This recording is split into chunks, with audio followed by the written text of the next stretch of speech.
Assalamualaikum warahmatullahi wabarakatuh. Selamat pagi bagi siswa mahasiswi. Hari ini kita akan melanjutkan dari pembicaraan kita sebagai kuliah pengendalian kualitas. Nah, untuk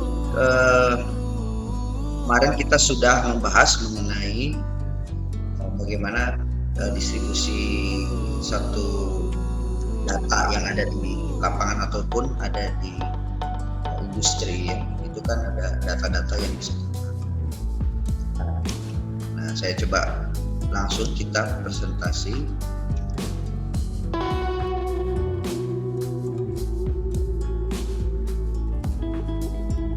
Oke, kita mengulang sedikit mengenai data-data ya.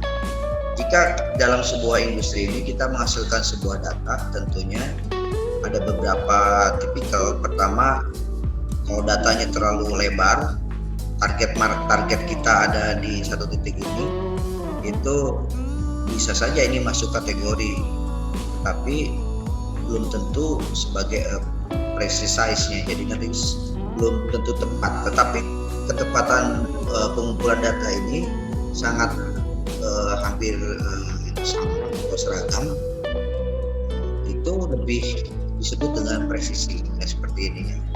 Nah, kalau kita gambarkan itu bentuknya, kalau grafiknya frekuensinya akan seperti ini. Dan begitu kalau misalnya akurat dan presisi, tentunya akan mengumpul pada satu titik sebagai target kita. Nah, kalau kita bayangkan itu kita petakan ke dalam sebuah grafik dan kita tabulasi dalam frekuensi berapa banyak yang memilih kategori 0, 1, 2, 3 dan 4 ini akan seperti ini bentuknya. Dan kalau itu sebarannya ini kita bisa kelompok-kelompokkan yang berdasarkan frekuensi. Nah, ini adalah contoh dari pendistribusiannya seperti ini. Ada relatif frekuensinya berapa, ya ini adalah penjumlahan. Jadi nanti 15 tambah dibagi 52 berapa persentase. Kemudian kumulatif berarti nambah ya, 15 tambah 20 tambah 8 dan sebagainya. Terus kemudian ini pembagian dari kumulatif tadi ya, kumulatif yang tadi dibagi dengan berapa jumlah total data dan seterusnya. Nah, ini dari bentuk grafik-grafik yang ini adalah tahapan-tahapan bagaimana mengumpulkan sebuah data yang saking banyaknya nggak mungkin kita satu persatu, kita bisa bikin kelompok-kelompok atau grup datanya ya. Pertama adalah kolektif data ini kita kemudian kita olah dalam bentuk tabulasi seperti ini, berapa banyak, berapa weight-nya, kemudian tabulasi berapa banyak total yang kita. Namun kita bisa juga kita buat semacam kelompok-kelompok, bikin range yang tertinggi berapa, yang terendah berapa. Jadi kalau tertinggi 2575, terendah 25. Total range antara 0,44 ini kita bisa tentukan berapa jumlah range-nya atau berapa midpoint, berapa upper boundaries-nya atau lower boundaries-nya, sehingga kita gambarkan bahwa kita bisa mengukur bahwa range interval antar setiap kelompok berapa banyak. Nah, ini bisa kita uji cobakan. Ada 3 macam. Pertama, coba ini mana yang paling cocok yang kita bisa pakai. Nah, Nah, setelah itu baru kita determine atau midpoint, berapa nilai tengah dari setiap boundaries yang tadi itu, antara interval ini kita tetapkan nilai tengah.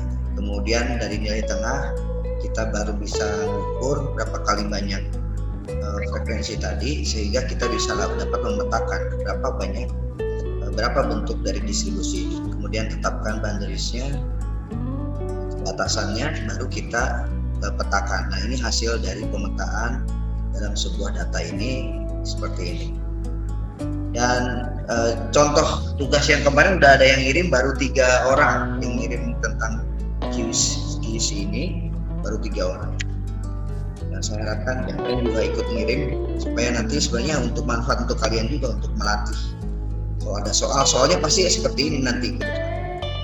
Nah, saat ini kita mulai melihat ini kan tadi gambar-gambar yang tadi ini adalah merupakan histogram namanya.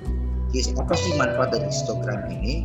Histogram digunakan untuk pertama menyelesaikan masalah dalam sebuah data yang kita peroleh. Nah, salah satu pijakan kita untuk menyelesaikan masalah dengan melihat data dulu dalam bentuk histogram tadi. Nah, itu dalam rangka penyelesaian masalah. Juga biasanya untuk menyelesaikan masalah untuk melihat latar belakang atau apa sih permasalahan utamanya gitu. Ini yang menjadi dasar, histogram ini menjadi dasar untuk menyelesaikan masalah. Yang kedua, untuk menentukan kemampuan proses. Ini juga sama.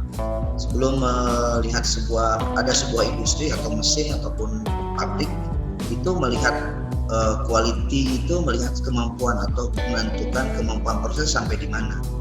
Kalau di dalam Six Sigma itu dilihat dari dari sigmanya atau dari berapa kemungkinan terjadinya kesalahan dalam sebuah proses ya.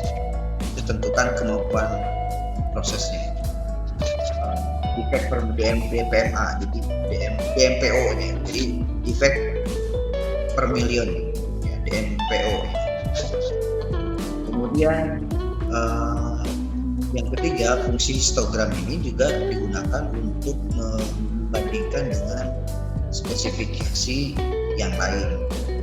Misalnya kemampuan industri atau industri ini menghasilkan produk X yang sama X juga, cuma spesifikasinya ini kemungkinan kebocoran, kemungkinan kesalahan akan dibanding sama yang lain. Mungkin yang paling gampang contoh misalnya ini deh vaksin yang oleh Sinovac, aktivitasnya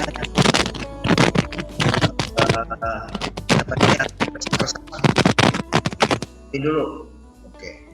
Kemudian sebentar.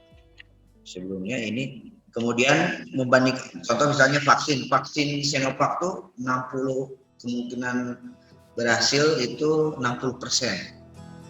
Tapi kalau kita bandingkan spesifikasi yang lain semacam Moderna itu dinyatakan 93%. Dan itu bentuk spesifikasi ini dari histogram tadi. Kemudian keempat, menyarankan bentuk populasi. Nah, ini sebenarnya populasi yang ada. Populasi itu ada suatu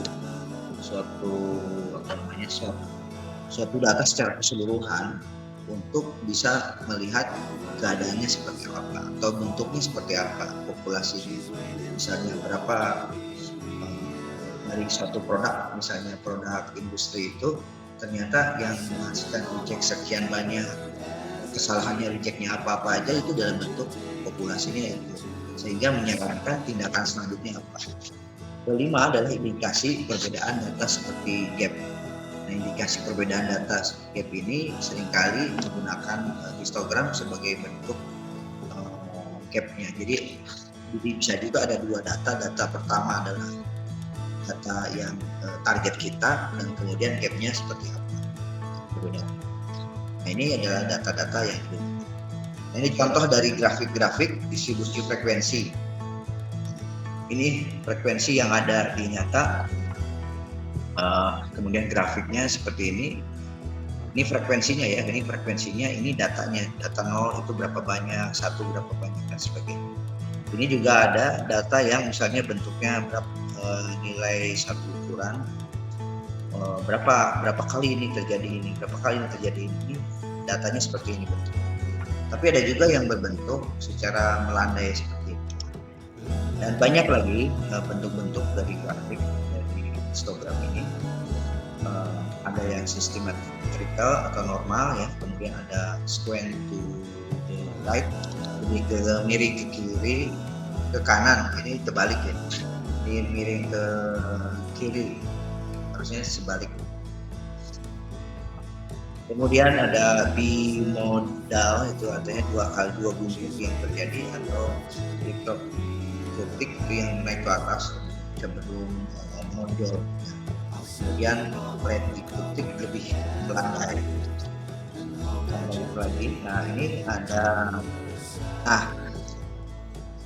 kita harus pahami bahwa contoh ini adalah target kita adalah nilainya misalnya tidak ada penyimpangan atau tidak ada pas ya.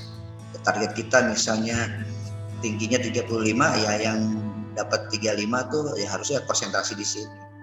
Misalnya tinggi botolnya dicetak, maka kita ukur setiap botol tuh berbeda-beda, macam ada yang 35,1, 34,9 dan sebagainya. Pas kita hitung ternyata konsentrasi mereka berbentuk real, ini target kita seperti ini, ternyata seperti bergeser, ini konsentrasinya bukan di 35 tapi di ada 36 misalnya. Bentuknya diagram normal seperti ini. Jadi ada suatu pergeseran, target kita di sini lebih banyak bergeser ke sebelah sini. Nah itu bentuk keadaan satu histogram atau bentuk realita dalam grafik. Ada juga ini beda lokasi, jadi location artinya lokasi target itu jadi seolah-olah berpindah ke sebelah kanan misalnya. Yang kedua adalah perubahan target, di mana targetnya tetap sama, konsentrasi pada satu titik, cuma dia rada melebar, dia sangat landai seperti ini. Spread, jadi lebih menyebar. Jadi tidak, yang paling sempurna kan sebenarnya terkonsentrasi pada satu titik di sini ke atas. Jadi ininya si gelembungnya tuh naik ke atas menjulang tinggi gitu. Kalau semakin rendah berarti dia semakin melebar. Nah ada juga yang shape-nya agak cenderung miring, tidak simetrik, tapi dia miring ke sebelah kiri atau sebelah kanan. Nah yang paling ideal kan sebenarnya kalau kita bikin histogram, target kita ada di sini kan, misalnya contoh ini targetnya ada di 1,6, ini dia, tetapi real kenyataan bisa ini berapa frekuensi 1,3 berapa orang, ini lebih banyak lagi, jadi kan lebih banyak ya, artinya tidak tepat sasaran, tidak tepat target kita. Ini contoh. Nah step kita yang berikutnya setelah kita paham mengenai bentuk-bentuk dari histogram tadi, baru kita harus memikir satu, bagaimana cara mengukur kualitas dari grafik tersebut. Yaitu caranya dengan melihat pertama average atau rata-rata, berapa sih rata-rata. Yang kedua median, nilai tengah. Yang ketiga mode atau nilai yang sering muncul. Ini yang akan kita coba lihat dengan cara menilai suatu grafik. Yang pertama, kalau data yang diambilnya itu tidak dalam bentuk grup, dibentuk grup, tapi langsung sebaran, langsung nilai. Maka misalnya ada ukuran 35, 35,1, 3,2, nah itu digabung, dijumlah, nanti dibagi, totalnya ditambah dibagi jumlah data yang diterima. Kalau data terimanya ada 50 ya, semua tadi jumlah itu digabung semua dibagi 50, nanti jadi rata-ratanya berapa. Nah kalau kita bentuk grouping atau grup itu, nah ini yang X1, X2 bisa juga dalam bentuk nilai tambah, bukan nilai tengah. X1, X2 nya nilai tengah karena bentuk grouping dari 3 35,0 sampai 3,55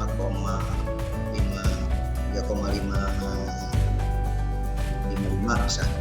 Itu berapa banyak?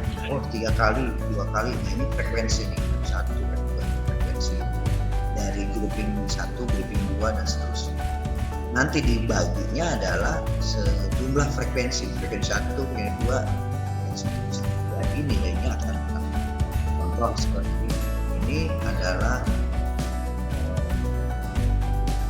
kemudian M-nya adalah 320. Kemudian ini hasil penjumlahannya rata-rata. On example problem. Ini bentuk ini adalah contoh dari ini boundariesnya 23,6 sampai 26,5. Karena 25 dikali frekuensinya 4 kali jadi 100. Nah, seterusnya sama M-nya adalah 320. Jadi nanti pembagiannya adalah 11. Ini jumlah dulu berapa? 11.059 dibagi 300. Nah berikutnya juga adalah average berbentuk jadi ada bebannya. Kalau ini bebannya itu misalnya bebannya ada berapa kali tes, otomatis kesempatan untuk mendapatkan itu misalnya ini ada ulangi pensil tes, kita melakukan tes kepada aluminium, campuran aluminium pada roads jalanan, kemudian dilakukan 3 kali 3 waktu, jadi 3 waktu di mana hasilnya dihasilkan 3 rata-rata. Jadi pada saat pertama dilakukan 5 kali tes dengan rata-rata 0,7 MPa atau 30.000 PSI. Kemudian kedua dilakukan 2 adalah 6 kali tes dengan rata-rata 3,03 MPa dan 3 kali tes untuk rata-rata 27, 5 kali 27, 6 kali 203 tambah 3 kali 206, sehingga berapa hasilnya? Nanti ininya di frekuensinya 5 tambah 6 tambah 3, misalnya segitu. Oke, untuk sementara itu yang bisa disampaikan. Ada pertanyaan?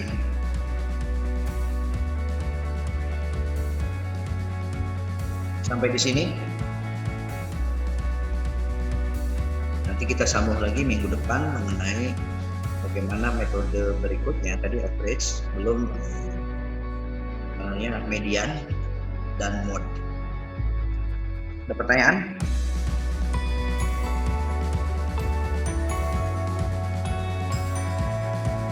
Ada pertanyaan? Ada?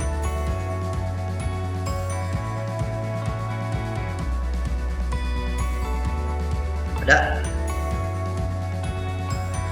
Kalau tidak ada, kita cukupkan dulu sekian. Terima kasih. Dan bagi yang kan kita hari ini adalah uji praktek, bukan uji praktek, praktek ergonomi. Kita tunggu jam berapa jam? Undangannya berapa jam? 11 ya?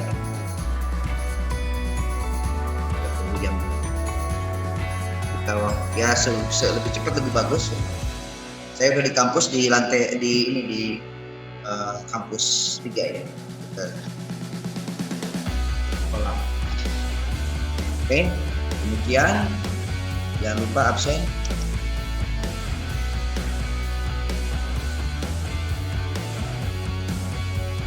Absen.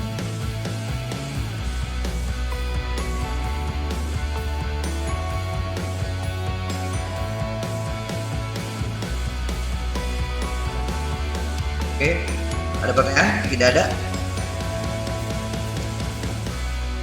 Kalau tidak ada, saya ucapkan terima kasih. Assalamualaikum warahmatullahi wabarakatuh. Waalaikumsalam warahmatullahi wabarakatuh. Ya, saya tunggu ya di kampus. Ya Pak.